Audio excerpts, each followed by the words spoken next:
The argument on whether video games can be considered art or not has been quite prevalent since the early 1980s. In case you couldn't tell, yes, video games are art. They are the best kind of art. Talk of that interactive mediums can never be considered art is closed-minded and usually spat from the person who's, well, never really touched a controller in their life.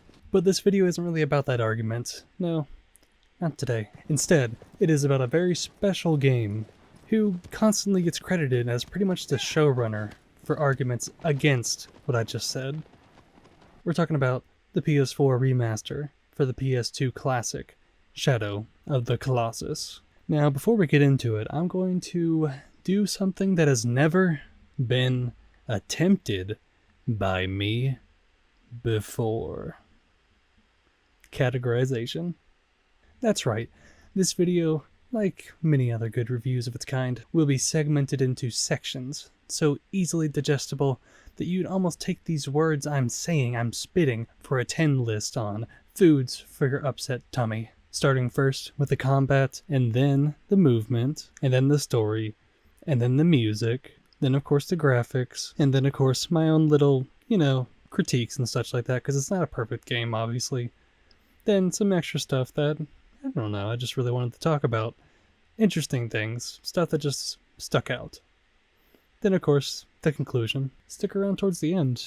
You might enjoy it. Just saying. Now with the formalities out of the way, prithee, like and sub, should you dare. It's time for the combat.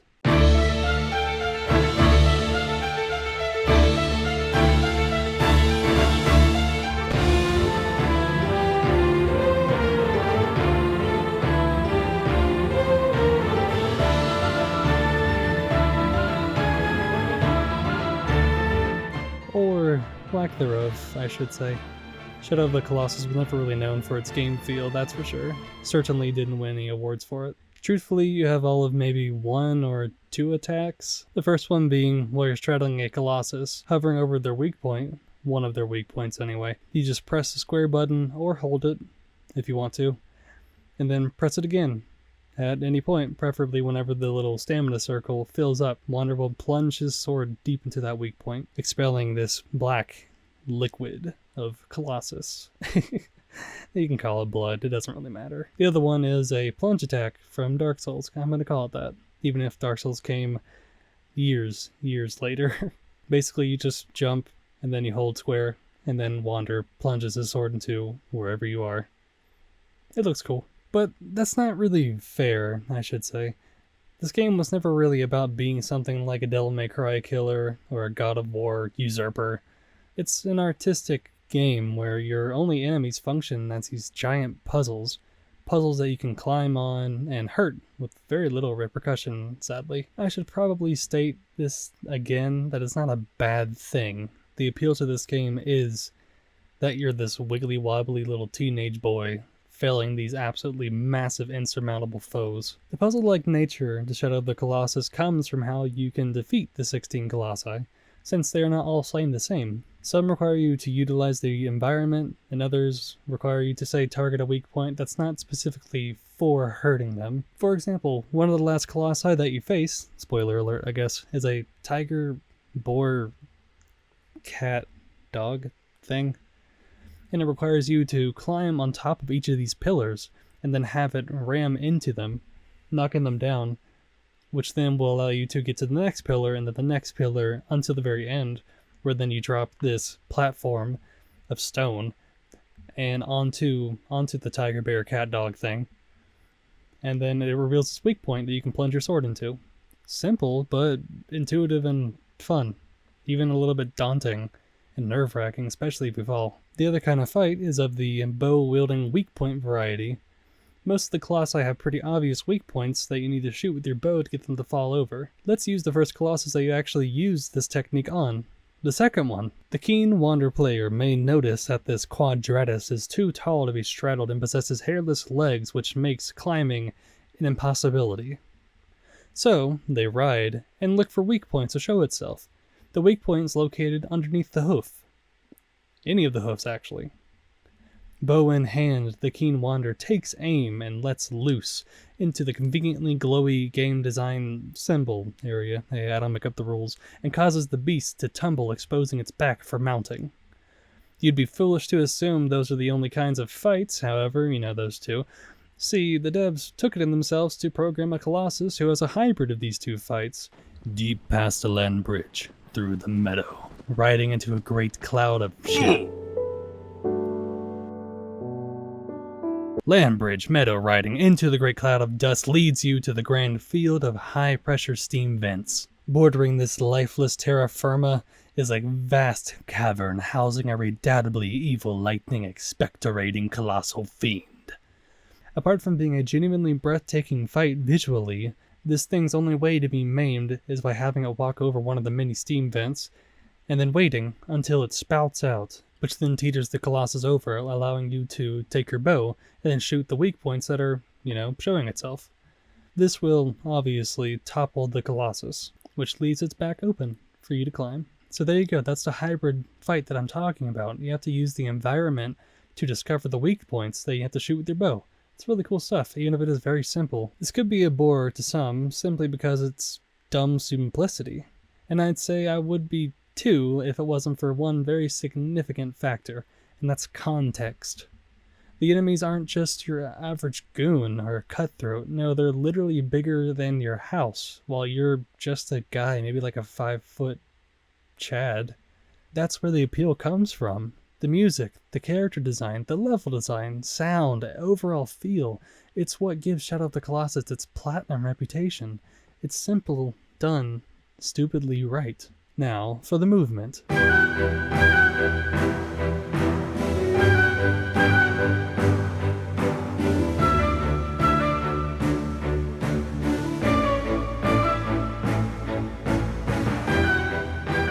The physics system was revolutionary at the time, hell, even now. You just can't find stuff like this in other games. Every movement in Shadow of the Colossus feels weighty and deliberate, which in itself brings a slight tinge of jankiness, but you can definitely forgive it since nothing else feels like it. Wander has realistic starts and stops in stride, and Aggro, your horse, will probably remain the most genuine equine experience you can find. Even toppling Red Dead Redemption 2, which is a lot to say, but the difference between Red Dead, and this even goes for driving and stuff too, is that while it feels really good and intuitive, that's sacrificing realisticness, and I think that's what they were going for with Shadow of the Colossus. Now, of course, whether or not that's a good thing is up to you to decide. Right from the start, you get the feeling that the game itself wants you to take your time, but not in a shameless padding kind of way, with all these meaningless side quests, no. To make your horse do things that horses will do, you press the triangle button repeatedly, if you're a Neanderthal. You can always just hold it, like a true Giga Chad. This makes you go in whatever direction Aggro is facing, which would be fine and dandy if it didn't feel like my horse was previously owned by Patrick Starr. Hyperbole this may be, but you'll know exactly what I mean once you get around to the 5th or 6th Colossus. It begins to feel a little bit tedious, and only because Aggro's starts and stops are so slow. Mostly starts, of course. Holding it down, it takes maybe 5 whole seconds for him to even really begin moving. I don't know, I really feel like he needed to be reworked since the original game came out, if we're being honest. But enough about non-combat traversal. Now it is time to talk about the wonderful Colossus climbing tech, easily the thing that I always go back to the most. Dubbed the Organic Collision Deformation System. Climbing a Colossus feels so genuinely cool. Aided by the amazing music, which we'll get to, don't worry. Wander grips onto fur with a murderous iron conviction, and responds to positional data realistically. Easiest example to point out would be when you're hanging onto a Colossus hand, and they hold you up. On the side, Wander holds on well, and doesn't freely hang, but when they move their mitts, and begin to turn, you begin to feel and respond to gravity, which then he starts hanging. This applies to literally everything on the Colossus. Every colossal movement ripples into Wander's posture, and will almost always cause them to tremble and require staying still until they stop, lest you let go and or run out of stamina. Speaking of which, the stamina bar, or circle, is pretty intuitive in of itself. The premise is simple. You got yellow, you're good. If not, you fall. Luckily for you, should you tumble, the fall damage is pretty forgiving even if you're on hard. Just don't go throwing yourself off of everything, right? But what good is a satisfying combat loop and movement system if you don't have a gripping story to coax you into unveiling its intricacies?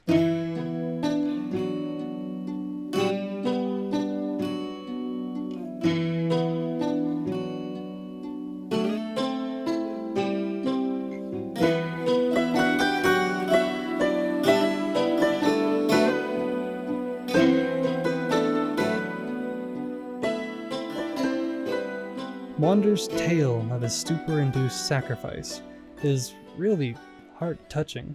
But who exactly is Wander? Well, he is who you play as, of course, the boy in the tunic, or... Actually, I think it's a poncho. Whatever. We don't know much about Wander outside of the main plot, with a very little more to uncover beyond that. What we do know is that he's a dude with a horse and a sword and a poncho, carrying a dead girl to some altar in the middle of this huge basin. At the beginning, anyway. Later, we uncover through naturally progressing through the game that he actually stole that sword that you're carrying around so much, the one that reflects light and can kill Colossi. And then we find out as well that this big basin that you're at is dubbed the Forbidden Lands, hell-bent on reviving the dead girl he traversed here, in which this godly voiced, dubbed Dorman, reverberates its requisition of slaying the 16 colossi that pepper the horizon of the Forbidden Lands in exchange for Mono, the girl's name, to be restored. So dramatic. The plot is without much nuance. There is an exceedingly obvious twist that comes at the end, where, I guess, spoiler alert, I don't know. The big voice in the sky, Dorman, is not actually on your side and is secretly possessing you. And so at the end, you actually become Dorman, or at least assimilate with him. Regardless, you play as him. Them, I guess. It's a lot of voices. And it's really, really cool. Of course, from that spawns the delicious food for thought that Wander is actually the villain of the game, possibly. But it's far from being that cookie cutter, if you ask me, which is where my appreciation for the game's story really does actually come from. Where there's lacking in main plot comes the juicy character motivation. We pretty much know right from the start that Wander wants to revive Mono, just from the context that they're in this magical looking setting and this somber look on Wander's face whenever he sets her off and then gazes at her corpse. And also that Dorman says, "You there, boy, do you want to revive Mono? You do? Oh my god, you got a magical sword. Better go get to it. There's some big boys you gotta go kill." That's really about it. Look, nuance is important, but it doesn't always have to be used for the main plot. And Shadow of the Colossus proves that. There's a blind nobility in his actions that I truly just have to respect. Much like Dark Souls, ignoring the fact that the game predates it an entire console generation, the Juice's backstory that you can draw from the environment. What's not being said, essentially. Surely, while you're playing, you begin to wonder exactly what is up with all these ruins. Traces of lost society, dozens of temples, the big shrines that you pray at to restore health. Why are there so many lizards wandering around? Why are lizards and birds the only thing inhabiting this land? And of course, you know, the Colossus. Yeah, the Colossi, I mean, they're just kind of there. Ignoring the possibility that they could have just spawned from Dorman once that ritual that sealed them away was casted. Someone had to make them, right? They couldn't just appear from mid-air, unless they did. It is magic after all. But that's where all the fun is. You see, you just have to theorize and then have a good time doing it. Questions that will never be answered, which build the world so much more than a spoken or written word could ever do. I hope you're beginning to see exactly why ambiguity is the most important element to a story, especially in storytelling, where there's a lot of different moving parts and stuff, and various other motivations and societies and mythical creatures with no backstory. It's all important. You know, in fact, speaking of ambiguity and its importance in video game stories, maybe I should write a script about that and then make a video out of it.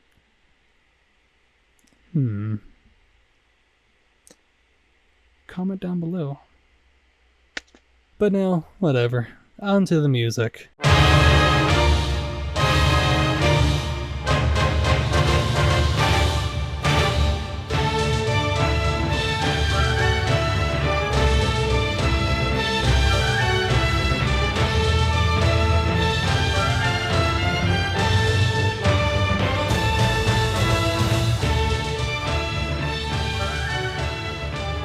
The music is the butter to your bread, the hot cross to your buns, and the red hot to your chili peppers.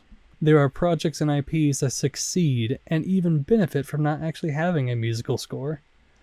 But I'd argue the ones that do have music just get knocked up a bit higher, almost by default. Luckily for us, Shadow of the Colossus makes use of a wonderful score, as well as no score. It's a hybrid, and that is the most important thing. Music is found in all your usual locations, during combat and cutscenes, but that's it. And it works strictly for the game's benefit. I should have titled this the sound section too, instead of just music, because in this instance, the soundscape is just as enticing as the soundtrack. The Forbidden Lands has this particular advantage in being incredibly believable, and most of that can be attributed to the actual sounds. The rolling headwind, updrafted from the ocean, is intoxicatingly audible within the abundant meadows. Birds are where birds are supposed to be, and not haphazardly placed in random spots that could possibly have one.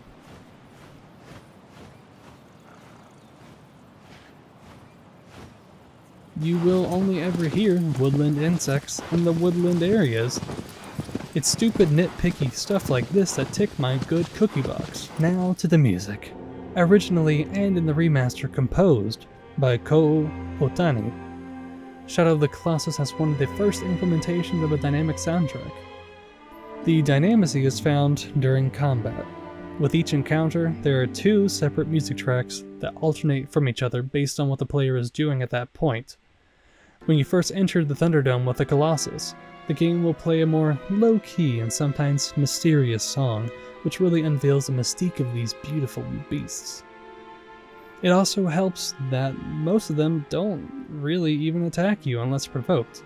It just all adds to this feel of being this infinitesimal speck in the gaze of these titans. And then the other track plays once you uncover the weakness, or in most cases actually just straight up get onto a Colossus. The calmer track switches relatively seamlessly from the combat theme. There isn't a unique combat and pre-fight song for every Colossus, but I guess that really only makes for a quality opposing the quantity, in my divine opinion. Speaking of opinions, the transition will be talked about a bit further in the cons section. It's not that well implemented. We got to gush about the pretty vibrating air we call music, but now it's time for vibrating wavelengths of ones and zeros disguised as light, called the graphics.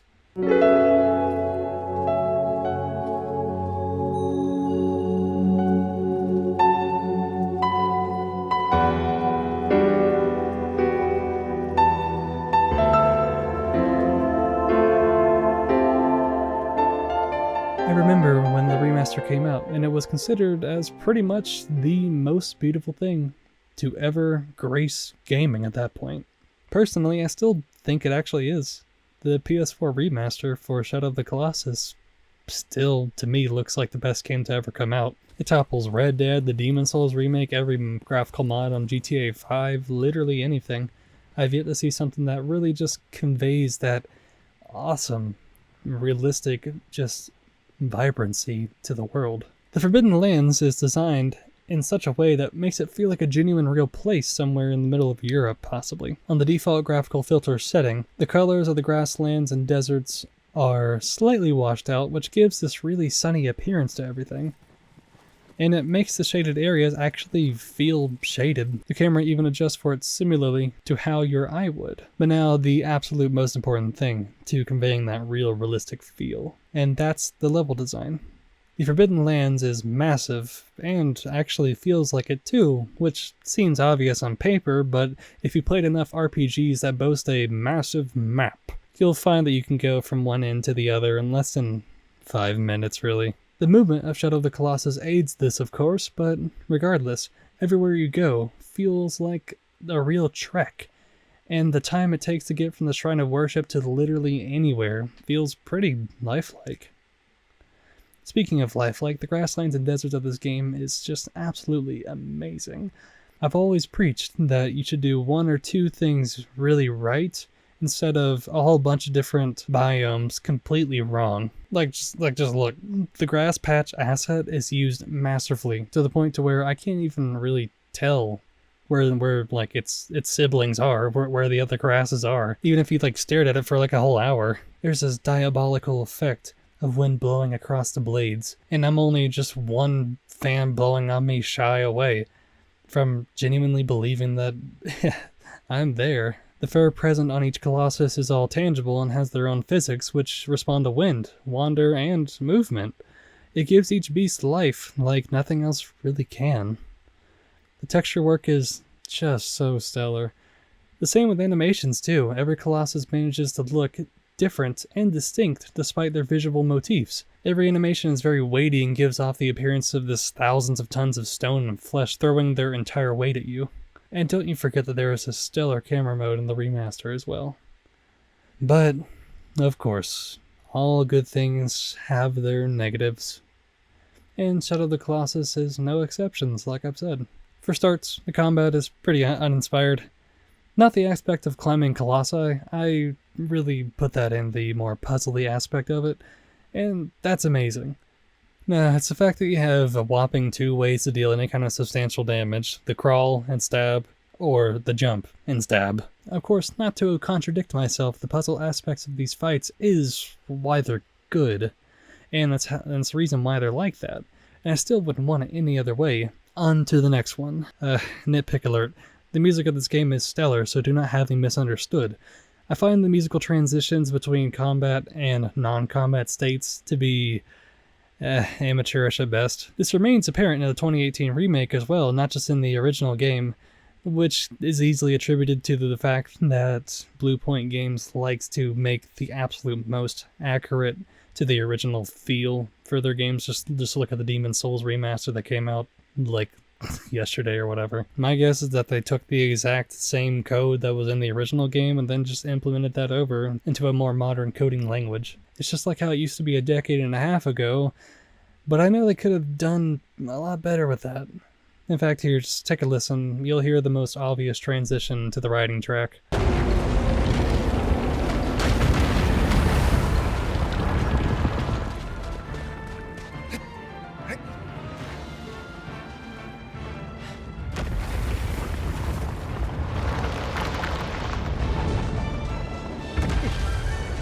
My next con is probably the biggest one, and that is, of course, the immense amount of clunkiness to it all. Then again, I wouldn't want it to be anything else, because that's just how this game's overall feel is. It's Shadow of the Colossus, that's how it's supposed to feel, and that's really its identity at its core. My true critique for this would just be for aggro. His start speed is abysmal. You press the button, and then it takes... I swear it feels like it takes like a minute for him to get up to full speed. There are ways to do tricks on aggro, one of them being a fast start and a fast stop. But that, I mean, I don't know, I just really wish it was faster. I shouldn't have to do this special move for him to get up to speed in less than a minute, it feels like anyway. But again, that's nitpicky. It really doesn't bother me all that much, truthfully. You also can't walk with him by just pushing the left stick forward. You have to press triangle to make him accelerate. Yeah, he needed a redo back when it first came out in 2005. I mean, there's just no other way to put it. And I won't lie, a potential con that could be found with this game is the lack of activity. Truly, there is nothing else to do besides take in the scenery and hunt colossi. Yes, there is the Great Coin Pilgrimage, where you can get a very special goodie for collecting all 79 coins scattered around the map, but I'd hardly call that much of an alternative to slaying 16 big boys. But you'd be hard-pressed to ever find me even modicumly considering that Shadow of Colossus needs side quests, that's for sure. Again, it's just something that could be a problem for somebody else. I could see it, but ultimately I don't really agree with it. Now, of course, we get to talk about the neat stuff. The stuff that I just couldn't really fit into other sections snugly. Okay, for one, the amount of detail in this game would put the great painters of times past to absolute shame. Without specifics, I'd wager that 70% of the map just goes unused, and it's all just there for the ones that decide to look around. Which makes sense, since most of the secret coins are in these vast areas. That's most likely why Bluepoint put them in there. There's really not much else to that, I guess. I mean, it's just a massive playing area. It's really, really cool to explore. Every single nook and cranny feels like it was intentional, which I'm pretty sure it was. Everything feels genuine. It's like a real awesome place I actually really would like to go. Then nextly, being able to see the Shrine of Worship from pretty much anywhere is really, really cool. It's just one of those details that you come to appreciate more and more. And of course, lastly, this game is just some kind of purified form of the word calm. Whenever you're not fighting Colossi, of course. There's something really just nice about it. Like, I really don't... It's just something you could go to and just soak in, enjoy. You had a hard day at, I don't know, school, work, whatever. Play Shadow of the Colossus. Stand there, walk around, whatever. Find some coins.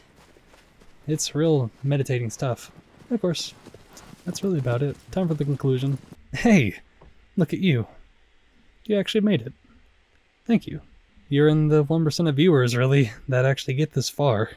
So that's my cordial review of Shadow of the Colossus, the absolute classic. The remaster of the classic. We went over the simple combat that both serves to benefit and shoot itself in the foot. The clever physics-based movement system that particularly shines whenever it's atop the back of a Colossus. The wonderful story and its great success and ambiguity. The deific musical score composed from Kao Utani, and as well as the immense and immersive soundscape of the Ridden Lands, to the breath-making and taking visuals so responsible for making the game feel and just be how it is. The gripes I had about the game, most prolific being on how aggro just accelerates really, as well as just other simple minor critiques that honestly wouldn't have affected the score if I was going to score the game anyway. If you would like to hear me talk about the game just a little bit more, I have a tiny video on how the camera system of Shadow of the Colossus achieves that absolutely stellar cinematic appeal. And so, with that, thank you for sticking around.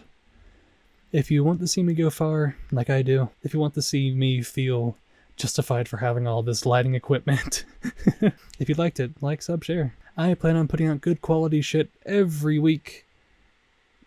Just not last week, because I was waiting for my lighting and stuff to come in. You understand. But anyway, thank you again. Have a good night.